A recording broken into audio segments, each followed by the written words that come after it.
Good morning. It's a freezing cold winter morning, but that doesn't matter to me. I'm in the shop. And what I've done is I've cut this piece of cow paneling up so I can get the long rods out of it that I'll use for some other project later down the road, but more importantly so I can get 40 of these. And these I'm going to weld to this spine that I've installed. You see where I drilled the holes? Every other one. And I'm going to weld them to that spine and then fiberglass from there. That's the game plan.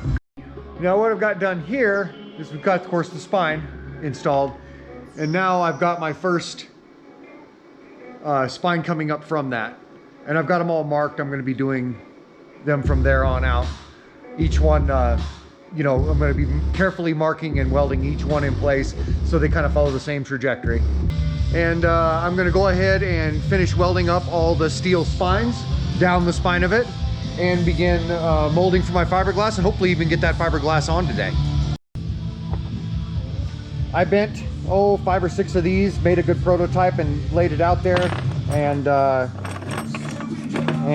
Kittrick went ahead and bent a bunch more of them for me. We still have some to go, but these are what I'm going to be welding on today. Some of them I'm going to be cutting in half as they get shorter and shorter down the spine. I'll be using only half of them.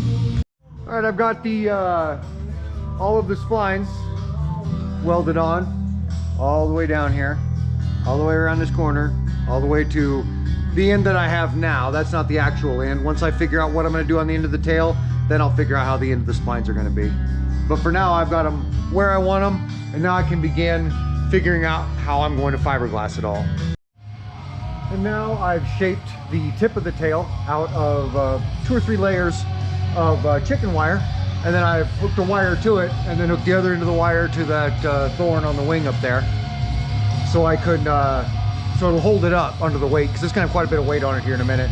And I've got some screws in it, here and here, hold this in place. So then I'll fiberglass this all up here in a minute, and then once this begins curing, I'll go ahead and start building my forms down the fin.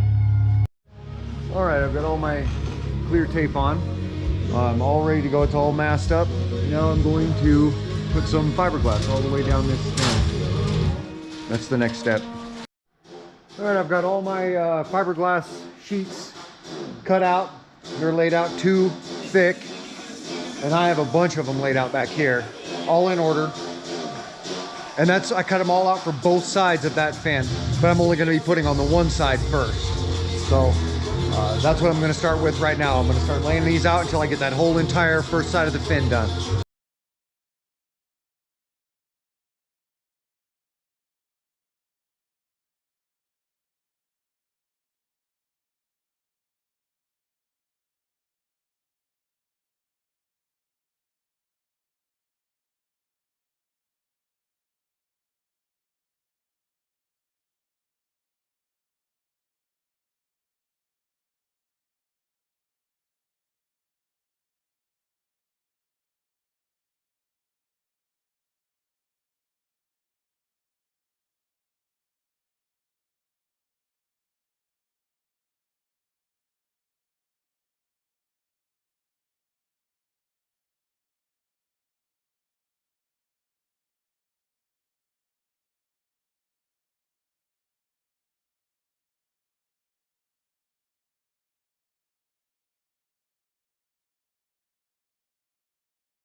Now this fiberglass is cured out on the one side of the fin, and I'm going to unmask this side and get the clear packing tape off of it so I can go ahead and do one up the other side now.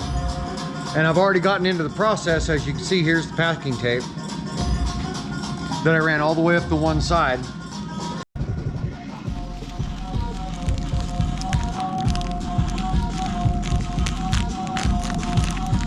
Just unmasks nice and clean.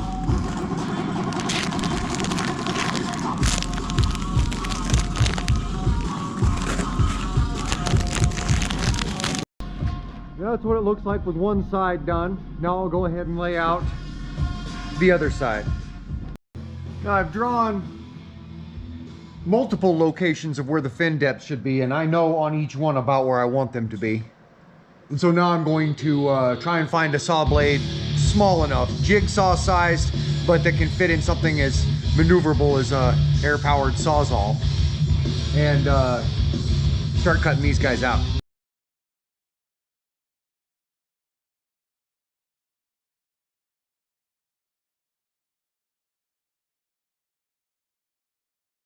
All right, I got all these cut out now, as you can tell. All cut out, all the way down. And I've got this kind of extended fin here. Kind of gives it a bit of an aquatic look. I don't know, I just kind of like it.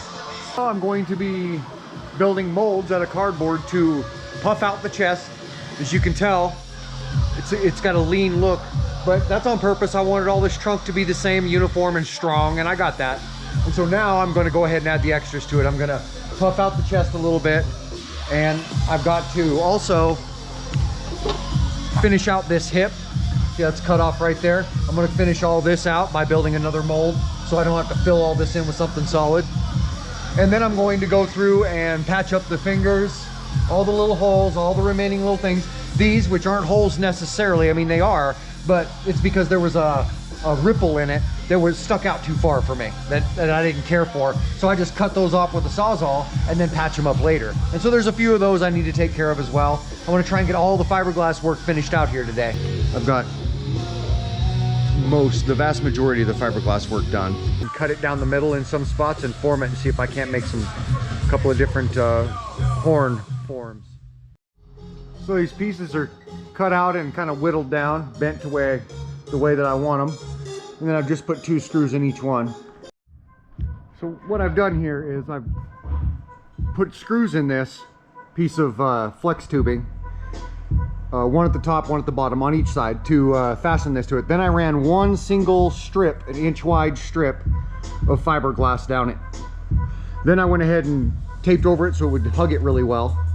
And now I'm going to untape it so I can go ahead and fiberglass the rest, because this has held the shape considerably better than it could ever held itself.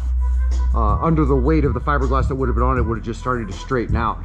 So with this extra rigidity added, now I can go ahead and finish fiberglassing both of these.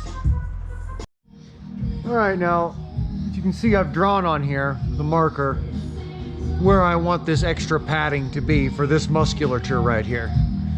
And what I've done is I've taken a large manila envelope that's got the bubble wrap in it, and I sealed it off on all the sides but the top side, and then I'll open up the top side and I'll stuff half of one of these.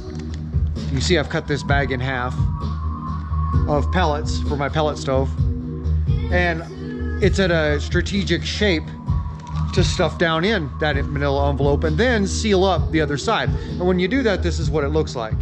You see it's probably an inch thick now. And now I'm going to take it and I'm going to put it up here, put it in place, tape it in place, and that'll become my padding.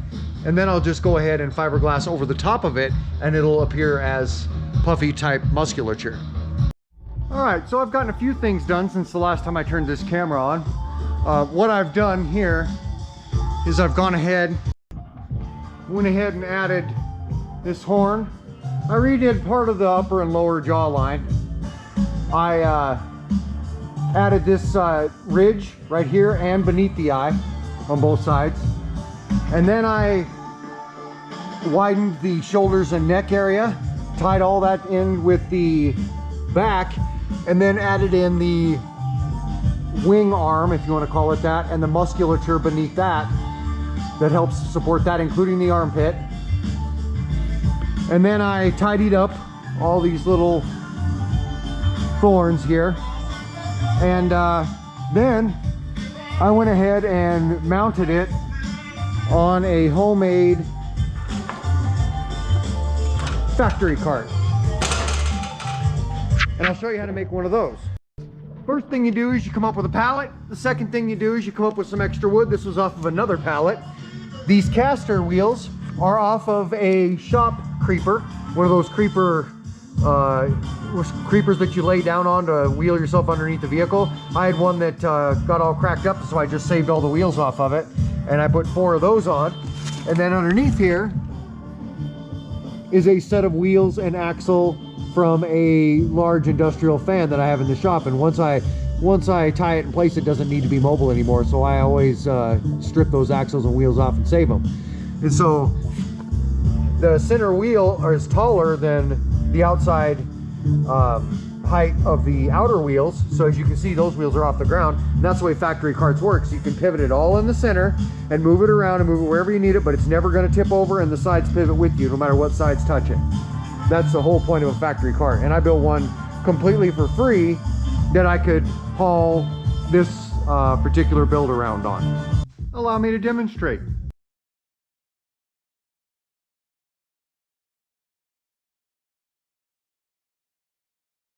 See, that doesn't move too bad.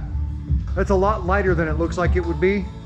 And with the aid of that cart, it just moves right around. Now I can move it out and work on it and back without much issue.